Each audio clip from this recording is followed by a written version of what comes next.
दोस्तों, अलग अलग प्लेनेट जब हमारे आत्म कारक बनते हैं तो वो हमारे जीवन की परिभाषा को भी एक नया रूप देते हैं। अगर मंगल आत्म कारक बना, जिस तरह से मैंने लास्ट वीडियो में मंगल का बनाया था, हमारा जीवन एक्शन ओरिएंटेड रहने वाला है। उसके विपरीत जो प्लेनेट की आज हम बात करने वाले हैं वह है चंद्रमा। Chandrama is a planet of emotions, adaptability, inner peace. चंद्रमा ओरिएंटेड व्यक्ति कभी भी पीस को छोड़ के कभी भी ऐसी चीजों के पीछे नहीं भागता जहां जीवन में उसका मन शांत ना रह सके। सो लिमिटेड जो भी कार्यशैली है उसकी एक तो मदरली केयर वाली होती है, क्योंकि चंद्रमा माँ के स्वभाव को भी रिप्रेजेंट करता है। माँ के हृदय जैसा कोमल होता है। बहता हुआ पानी, कितना भी हम कठोर चीज उसके ऊपर फेंके तो एक बार छपाक की आवाज करेगा और वो चीज उसके अंदर भीतर समा जाएगी। फिर पता नहीं चलेगा वो पत्थर उसके गर्भ में कहाँ चला गया। इस तरह से चंद्रमा ओरिएंटेड व्यक्ति बड़े से बड़ी परेशानी होके जरूर एक बार विचलित हो जाएगा, पर धीरे धीरे उसकी जो मेन जीवन की रूपरेखा है वो आत्म शांति और आत्म पीस, इमोशंस, इंट्यूशंस, क्रिएटिविटी, इस तरफ ज्यादा चलती है। जी हाँ दोस्तों, मैं सन स्टार एस्ट्रो लर्निंग एकेडमी से गुरमीत सिंह आपका अपने यूट्यूब चैनल में स्वागत करता हूँ, अभिनंदन करता हूँ।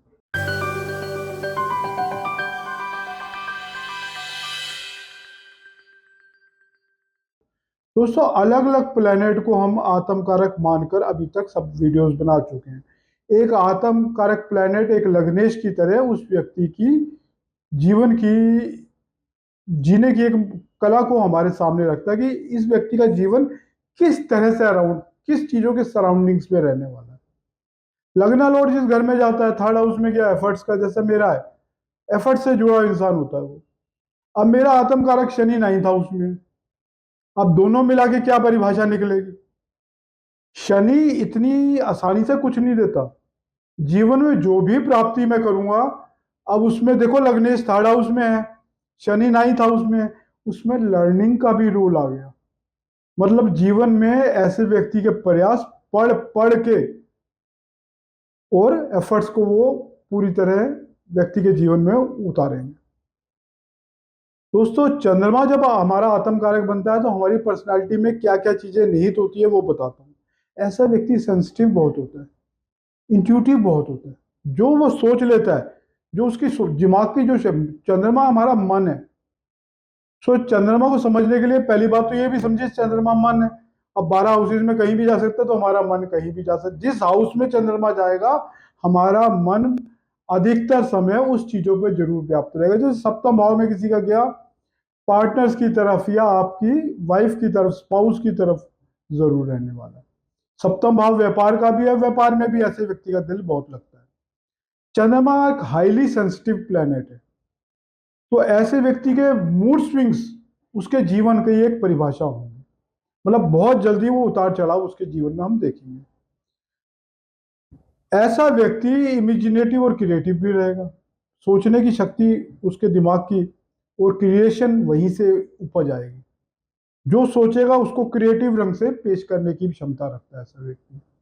एडाप्टेबल होगा हर चीज को, क्योंकि चंद्रमा का बेसिक नेचर लड़ाई वाला नहीं है, एंगर वाला नहीं है। जैसे मंगल का एंगर वाला है, थोड़ा झगड़ा किस्म का है। चंद्रमा एक शांत शांत प्लेनेट है, मदरली केयर है। जैसे मदर पूरे घर की फैमिली को बांध के रखती है, ऐसे चंद्रमा का नेचर भी है कि किसी से लड़ाई झगड़ा हमें नहीं करना। सो अगर चंद्रमा आपके जीवन का कोर है तो आपकी पर्सनालिटी चंद्रमा पे जरूर कहीं ना कहीं इन्वॉल्व रहने वाली है। जो चंद्रमा ओरिएंटेड व्यक्ति होगा उसके इमोशंस, उसकी पर्पस ऑफ लाइफ क्या है, उसके इमोशंस और इमोशनल इंटेलिजेंस। ये कैसे इमोशंस और इमोशन से जुड़ी उसकी इंटेलिजेंस, कहीं ना कहीं इनर स्टेबिलिटी उसके जीवन में सबसे प्राइम एक आधार रहेगा कि मेरी जिंदगी स्टेबल होनी चाहिए। चंद्रमा के जीवन खुद तो उतार चढ़ाव वाला प्लेनेट है, लेकिन जीवन की स्टेबिलिटी को चाहता है चंद्रमा। ठीक है। अब ये जब चंद्रमा आपके जीवन में आत्म कारक बनेगा तो आपकी पर्सनैलिटी में कहीं ना कहीं इमोशनल बैकग्राउंड बहुत ही सॉफ्ट रहने वाली है और मूड स्विंग्स को आपको कंट्रोल भी करना है। कुछ और कोर कैरेक्टरिस्टिक बताता हूँ चंद्रमा के। डीप इमोशनल वाला होगा व्यक्ति, मतलब वो जो उसकी इंटेलिजेंस होगी, उसी इमोशंस की जो आउटकम है डीप इमोशंस के, वही उसके इंटेलिजेंस का आधार भी बनेगी। केयरिंग नेचर होगा, दूसरों को, सब रिश्तों को संभाल के चलने वाला होगा। जो चंद्रमा ओरिएंटेड व्यक्ति है सभी, और बाय नेचर ही लविंग होगा। ये नहीं कि वो अपने फैमिली की केयर करने वाला होगा, जो भी उसके जीवन में रिश्ते बनेंगे ना, उन सबको एक साथ एक सूत्र में बांधकर चलने वाला व्यक्ति होगा। हाईली क्रिएटिव होगा, सोचने की क्षमता उसकी, क्रिएशन उसके दिमाग की एक, समझ लो जिंदगी का एक हिस्सा ही बन जाएगी। जो भी चीजें देखेगा, उसकी आंखें देखेंगी, उसमें कहीं ना कहीं वो आर्टिस्टिक टच भी खोज लेंगे। ऐसे व्यक्ति बहुत अच्छे राइटर, बहुत अच्छे पोएट्स और बहुत अच्छे आर्टिस्ट भी बनते हैं। अगर वीनस अच्छा है तो आर्टिस्ट भी बन सकते हैं। और ऐसे व्यक्ति की जो इमेजिनेटिव पावर है बहुत बहुत आउटस्टैंडिंग रहती है। अब ये जो सारी मैंने इतनी सारी आपको प्लस पॉइंट बताए, इसी में उसकी कमजोरियां भी छिपी हुई हैं। क्या कमजोरियां उसकी? जो उसकी इमोशनल, बहुत ज्यादा डिपेंडेबिलिटी इमोशंस की है ना, वो वेनरेबिलिटी भी बन जाती है। मतलब बहुत ज्यादा इमोशनली जब इंसान होता है, तो ऐसे व्यक्ति को जज करना सामने वाले के लिए एक बड़ी कठिन परीक्षा होती है। कब ओवर रिएक्ट किस बात पे कर जाए, वो भी एक चैलेंज है। तो जीवन में जो चंद्रमा ओरिएंटेड व्यक्ति हो, वो स्टेबल ढूंढता तो स्टेबिलिटी है, पर स्टेबल रह नहीं पाता। ये उसके जीवन की एक कमी भी बन जाती है। मूड स्विंग्स, ऐसे व्यक्ति के मूड स्विंग्स को आप भांप नहीं सकते। ऐसे व्यक्ति के मूड स्विंग्स बहुत जल्दी जल्दी बदलते हैं। और लोगों को ओवर डिपेंडेंस भी लोगों पे बहुत ज्यादा हो जाती है, क्योंकि बहुत लार्जर फैमिली को एक साथ लेके चलने वाला होता है। तो लोगों पे इसकी जो डिपेंडेंस है ना, वो उसकी कहीं ना कहीं कमी भी बन जाती है। अब उन बातों के बातें बताऊंगा कि जहां डिफरेंट डिफरेंट हाउसेस में चंद्रमा प्लेस हो तो क्या रिजल्ट देगा।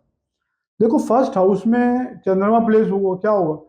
कई बार व्यक्ति अपनी पर्सनैलिटी के प्रति ही बहुत ज्यादा कनेक्ट कर जाता है। बार बार शीशे में अपने आप को देखेगा, मैं कैसा लग रहा हूँ। क्यों? क्योंकि चंद्रमा आपका मन है, और फर्स्ट हाउस हमारी खुद की पर्सनैलिटी का है। ऐसा व्यक्ति सेंटर अपने आप में ही, अपने आप को ही सेंटर में रख के चलता है। और इमोशनल नहीं होता है, लेकिन क्रिएटिव भी रहेगा। प्लस पॉइंट क्या है? क्रिएटिव भी रहेगा, आर्टिस्टिक रहेगा। इमेजिनेटिव पावर बड़ी स्ट्रांग रहेगी ऐसे व्यक्ति की। बट इमोशनल डिसबैलेंसेस भी ऐसे व्यक्ति की, अगर चंद्रमा इफ्लेक्टेड हो तो नेगेटिवली भी रिएक्ट कर सकते हैं। अगर चौथे घर में चंद्रमा, यही चंद्रमा हो, तो हम अपने, अब चंद्रमा हमारा मन है, अब चौथा घर हमारा घर है, हमारी माँ है, हमारी फैमिली वैल्यूज है। सो इसके प्रति बहुत ज्यादा सेंसिटिव रहता है। यानी आप अपने घर को ही बहुत कुछ समझ के बैठ जाओगे। अपने घर, बार बार आपकी इच्छा अपने घर घर जाने की करेगी। जितनी जल्दी फ्री हो सके आप अपने घर पहुंचने की कोशिश करता है। अपनी माँ से बहुत टची रहता है ऐसे व्यक्ति, चौथे घर के चंद्रमा वाला। हालांकि चंद्रमा सुख दे देता है उसको चौथे घर में, सुखी रहेगा जिंदगी भर। अपनी प्रॉपर्टी के लिए भी बड़ा इमोशनल होता है, क्योंकि चौथा घर हमारी प्रॉपर्टी का भी है। चौथा घर हमारी आरंभिक शिक्षा का भी है। तो हमारी आरंभिक जो शिक्षा है उस पर भी चंद्रमा के कारक तत्वों का प्रभाव रहता है। सातवें घर में अगर चंद्रमा हो तो क्या होने वाला है? देखो, मैंने चंद्रमा के बताई एक बात, चंद्रमा हमारा मन है।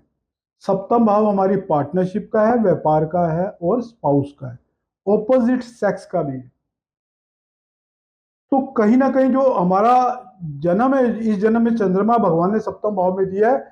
हम कहीं ना कहीं सामने वालों पे बहुत ज्यादा डिपेंड करके चलने वाले बनेंगे, जिसमें ऑपोजिट सेक्स भी आता है, हमारे घर की स्पाउस आती है, हमारे पार्टनर्स आते हैं।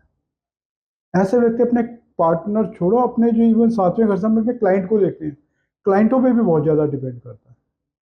और पंचम भाव में अगर यही चंद्रमा मौजूद हो, कहीं ना कहीं बहुत ज्यादा आपको लव अफेयर में भी धकेल सकता है। लेकिन आपके माइंड क्रिएट, पांचवा भाव हमारी सोच है, और चंद्रमा एक क्रिएटिव प्लेनेट है। आपकी सोच क्रिएटिव भी होगी और आर्टिस्टिक भी होगी। आप बड़े केयरिंग लव पार्टनर बनेंगे, जिसको भी प्यार करेंगे उसके प्रति बड़े संवेदनशील रहेंगे। बहुत जल्दी ऐसा व्यक्ति अपने पार्टनर को नहीं बदलता। कई बार क्या होता है, वीनस बहुत सारे पार्टनर दे देता है पंचम में, लेकिन चंद्रमा क्योंकि हमारे इमोशन है, हमारा मन है, तो हमारा जो भी पास है वो पर्याप्त है। चंद्रमा का यही कहना है, फिलॉसफी जो आपको समझा रहा हूं। अगर चंद्रमा 10th हाउस में होगा तो क्या होने वाला है? आप क्रिएटिव बिजनेस से कहीं ना कहीं कनेक्ट कर सकते हैं। आप काउंसलिंग की, चंद्रमा एक माँ के समान नेचर का प्लेनेट है, आप क्रिएटिव और काउंसलर भी बहुत अच्छे बनेंगे। माँ से अच्छा कोई काउंसलर नहीं होता। इस तरह अगर चंद्रमा आपके 10th हाउस में बैठ गया, चंद्रमा हमारी माँ है, 10th हाउस हमारा प्रोफेशन है, तो आप एक अच्छे काउंसलर बनेंगे। पब्लिक रिलेशन वाली जॉब आपको बहुत सूट करेगी। आपको जल के थ्रू करने वाले व्यापार, पानी के व्यापार, ये सब सूट करेंगे। अब राशियों की भी बात कर ले कि किन किन राशियों में चंद्रमा अच्छा प्रभाव देगा। देखो, अगर टॉरस राशि में होगा चंद्रमा, वो उच्च का चंद्रमा है, ऐसे व्यक्ति इमोशनली बहुत स्टेबल होगा। जब टॉरस में होगा तो आपकी माँ भी सुंदर होगी, क्योंकि चंद्रमा माँ है। टॉरस क्या है? ब्यूटी। टॉरस जो साइन है वो ब्यूटी का है। आपकी माँ सुंदर होगी, गॉड गिफ्टी आर्टिस्टिकल नेचर होगा आपका, क्योंकि चंद्रमा क्रिएटिविटी को भी रिप्रेजेंट करता है। कैंसर में होगा तो क्या होगा? देखो, कैंसर में जब भी चंद्रमा होगा वो आपकी इंट्यूटिव पावर को बहुत स्ट्रांग कर देगा, क्योंकि चौथा, एक तो जल तत्व की राशि है कैंसर, वो टॉरस जो राशि है वो पृथ्वी तत्व की है, चंद्रमा जल तत्व की है, तो आपको इंट्यूटिव पावर बहुत स्ट्रांग देने वाला है। आपकी जो कनेक्टिविटी अपने काम से रहेगी बहुत डीप रहेगी। जिस भी काम को करोगे आप भावनात्मक रूप से उसके प्रति बड़े संवेदनशील रहेंगे। अब स्कॉर्पियो में आपका जो चंद्रमा है, काल पुरुष की राशि में स्कॉर्पियो राशि अष्टम भाव की है। अष्टम भाव मृत्यु से कनेक्टेड है, रिसर्च से कनेक्टेड है। तो यहाँ आपका जो खोजी दिमाग है ना, वो किसी और दिशा की तरफ चला जाएगा। आठवां घर जीवन को उतार चढ़ाव को भी बताता है। तो आप रिसर्च में तो जा सकते हो, लेकिन आपकी जिंदगी की जो चेहरे की जो खुशी बाकी दो राशियों में दिखेगी, वो यहाँ नहीं दिखेगी। यहाँ पे आपकी खोजी पर पर्सनैलिटी रहेगी। लेकिन चंद्रमा जिनका भी स्कॉर्पियो में राशि में है, वो लोगों को मैंने बहुत राइज करते भी देखा। मेरा खुद का भी चंद्रमा स्कॉर्पियो का है, प्रधानमंत्री नरेंद्र मोदी का स्कॉर्पियो का है। ऐसे व्यक्ति बड़ी पर्सनैलिटी, क्यों? जीवन की अधिकांश चीजों से मोह कम रहता है इनका। ये थोड़ा वर्क ओरिएंटेड अप्रोच रखने वाले लोग होते हैं, जीवन के मेटेरियलिस्टिक वर्ल्ड से थोड़ा दूर हटके जीने जीने की राह दिखाता है। दोस्तों, अब बात करता हूँ चंद्रमा हमारे प्रोफेशन पे क्या प्रभाव डालेगा, किस किस प्रोफेशन में हमें जोड़ सकता है। दोस्तों, ये साइकोलॉजी से रिलेटेड विषय पे भी आपको ले जा सकता है, हीलिंग से कनेक्टेड, काउंसलिंग से कनेक्टेड। आप आर्टिस्टिक हो सकते हैं नेचर के। आप जो जल तत्व के थ्रू व्यापार कर सकते, जल के थ्रू अपना व्यापार कर सकते हैं। आप 7 समुंदर पार भी व्यापार कर सकते हैं। आप सोशल वर्क भी कर सकते हैं, एक अच्छे टीचर भी हो सकते हैं, क्योंकि चंद्रमा माँ को रिप्रेजेंट करता है। माँ पहली शिक्षा देने वाली होती है, तो चंद्रमा आपको टीचिंग में भी, म्यूजिक इंडस्ट्रीज में, आर्ट में, जितने 2 नंबर और मैंने 6 नंबर है ये बोला था वीडियो बनाते समय, ये नंबर सारे के सारे फिल्म इंडस्ट्री से जुड़े हैं। तो चंद्रमा भी फिल्म इंडस्ट्री से जुड़ा हुआ प्लेनेट है। अगर 10th हाउस में आपके आ जाए तो फिल्म इंडस्ट्री में भी आपको कनेक्ट कर सकता है दोस्त। अब एक एक छोटी सी एडवाइस और दूंगा कि जो भी कॉम्पिटिटिव इन्वायरमेंट वाले एरिया होते हैं, वहां चंद्रमा ओरिएंटेड व्यक्ति कम ही मन लगता है, क्योंकि चंद्रमा एक रिलैक्स्ड प्लेनेट है, एक शांत स्वभाव का प्लेनेट है। ये शांति चाहिए इसको। सो कंपटीशन के माहौल वाले बिजनेस मैं इनको सुजेस्ट नहीं करूंगा। जहां पे शांति मिल सकती है, जो आर्ट से जुड़े विषय हैं, वहां इनको सफलता मिलने के चांसेस ज्यादा रहते हैं। धन्यवाद दोस्तों, मेरा वीडियो पसंद आए तो शेयर, लाइक एंड सब्सक्राइब जरूर कीजिएगा। धन्यवाद।